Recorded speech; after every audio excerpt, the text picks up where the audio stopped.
Last week sa My Driver Sweet Lover, nandyan ka na rin lang, Miss Prinsesa. Aminin mo na. I'd like you to be my driver again. Wag na, meron na akong ibang work. Pero usapang pride din lang. Hindi bibigay si Rocky. I'm glad to be of service. Kasi diba, pag magtatrabaho ka sa call center, kailangan magaling ka mag-English. Kung tapos mo na ako insulto you go in the outside. Ayan tuloy, dinudugo ang ilong sa kaka-English. Ikaw, wala ka ng utang sa akin. Binayaran na niya. Ma-pride talaga tong si Loverboy. Biyaya na, tinatanggihan pa. Huwag kang mag-alala. Babayaran ko rin yung utang ko sa'yo. Pero hindi pa rin talaga mabitawan ang pride. Para siya nakakita ng multo. Nandito yung tsahin ko para humiram ng pera kasi magpapa-opera yung anak niya, yung pinsan ko. Ano ang sakit ng anak ng tiyahin mo na kailangan niya magpa-opera? Abel? Ako nangako kay Gabi na hindi na kita awayin. Pero kung laking problema para sa'yo na nandito ka, just a piece of advice, siguro humanap ka na ng ibang paglulugaran mo. Gentlemen, get ready to be blown away!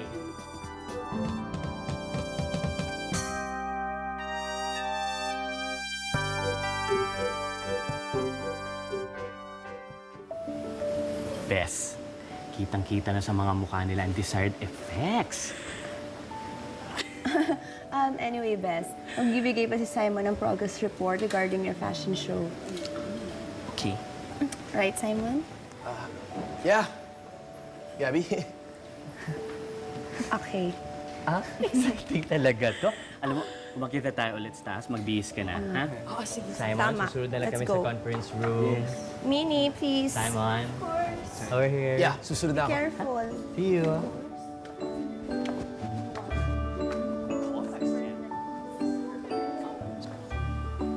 So tell me, Rocky, napakalaking problema pa ba para sa'yo to be around her? Kasi magpapa-opera yung pamangkin, yung pinsan ko na anak ng tsahin ko. Kasi utot siya ng utot. Diba? Meron din siyang mild case of unconstipatus unrectumus. For short, may sakit siya na careless whisper. Tama, oo. Parang alam ko yun. Pues, ganito lang yan. Sa susunod, kailangan may pasabi ka. Dahil ayoko ng kung sino-sino pumapasok sa mansyon na to. Kaya pag wala silang business or hindi sila nagtatrabaho dito sa mansyon na to, kailangan ipapaalam nyo sa akin. O kaya, mabuti pa, doon kayo sa labas mag-meeting. Hindi sa loob ng mansyon. Itiendes? Opo. So, yun na ba yung dress na susutin mo sa fashion show ni Von? Yup. Kasi hindi naman ako professional model so that's the only dress na binigay sa akin ni Von. Alam mo, Gabi, sayang talaga. I'm sure a lot of people really want to see more of you. So anyway, I've got a resort to run. I'll see you later. I'll see you later.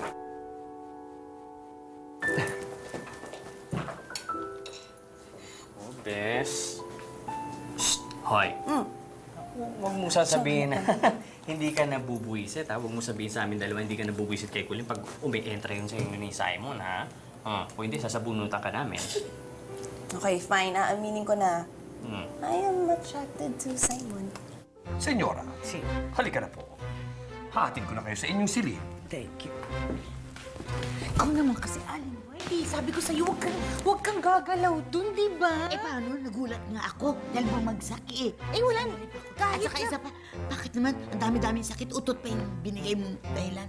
Sino naman hindi ma-attract sa kanya, di ba? Pero, hindi ako nakikipagkompetensya sa mga babae. Kulang na lang, sakupin nila lahat ng mga brain power sa buong mundo para nang bitbitin nila yung balakang nila, no? Diyos ko yan! Diba? Yan ang fighting spirit na matagal ko nang iniintay na sabihin mo. Konting tulak na lang dahil wedding gown mo na ang ide-design ko para sa wedding yun ni Simon. Grabe ka naman. Ay, bakla. Nakita mo ba kanina yung itsura ni Simon tsaka ni Rocky nung bumaba si Bess sa lobby? Kung madami lang tao kanina, nagsiksika na yun para lang mag-unahan na magpapansin sa kanya. Naku! Yun ang tulak na kailangan mo para mahulog sa manly arms ni Simon si Rocky. Ewan ko, naku! mawawalan pa ako ng trabaho dito dahil sa'yo eh. Hindi naman. Ikaw kasi sabi ko doon ka lang Sorry eh. na talaga. Bigla din ako eh. Ika na, doon. Nautot ako eh. Ano ba yung sinasabi mo, Bes? Ay, nako, Lord. You give them brains pero hindi naman ginagamit. Gamitin niyo naman si Rocky na magselos kay Simon. Please. Be a good boy, Aaron. Take your muscle relaxant. Para tuluyan na rin mag-relax ang puso mo. Okay. Senyora Maxi, hindi ba dapat kailangan niyo na matulog? Hindi pa ako inutil, ha? At pwede kong bisitahin ang anak ko kung anong oras gusto ko. Aling White naman kasi, sinabi ko naman sa'yo, huwag kang aalis dun kung sa kita iniwan. Kung bihira ka naman, muntik tuloy ako mapahamak sa gym road na yun. May narinig akong kalabog eh. Anong gusto mo gawin ko?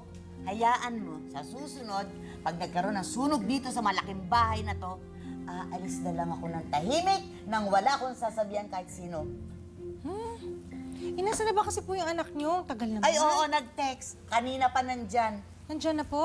Ay, ito na pala.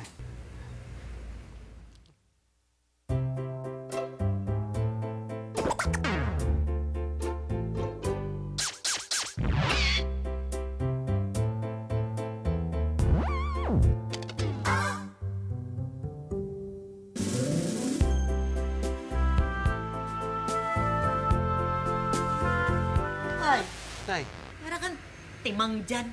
Bakit? Ano, natulala ka na. Hi. Ako nga pala si Tisoy. Nice to meet you. Araceli, nandiyan ka pala. Yes, Mama.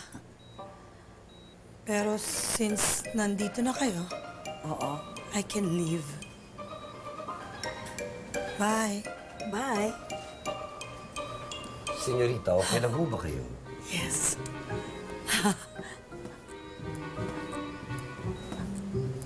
Ano ba nangyari sa kanya? Lasing? Hindi naman po siguro dahil wala naman po tayong alak. Naubos ko na. Naubos na. Bakit ganyan ang lakad niya? Uy, teka naman. First time. Si Auring. Hi, Auring. Hello. Kumusta ka? Okay lang.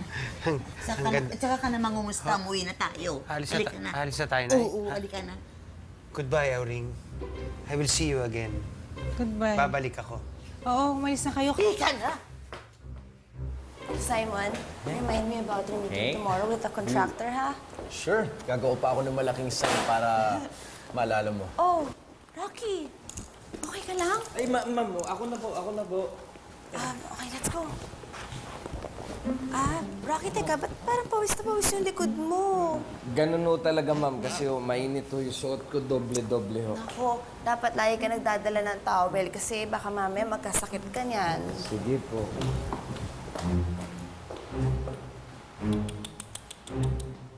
Ma'am.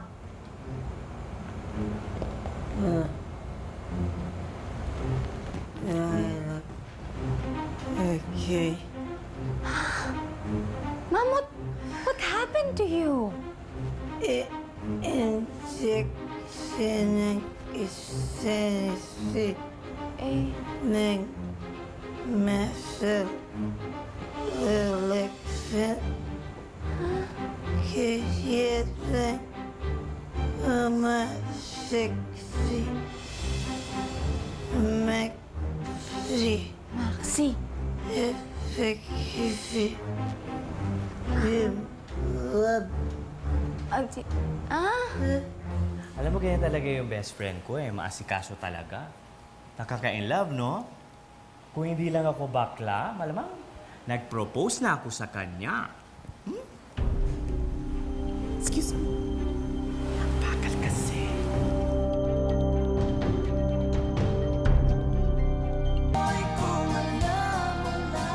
Mami, wala akong maintindihan. Pero, teka, tatry ko. Pumunta ka sa kwarto ni Tito Aaron. para injectionan siya ng muscle relaxant. Ha? Tapos dumating si Abuela Maxi kasama si Jim Rod. Sa gulat ka, so sarili mo na injectionan mo?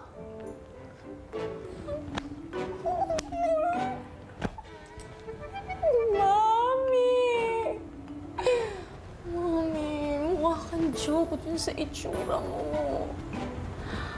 Gusto ba ako talaga gumawa para sa'yo, ha?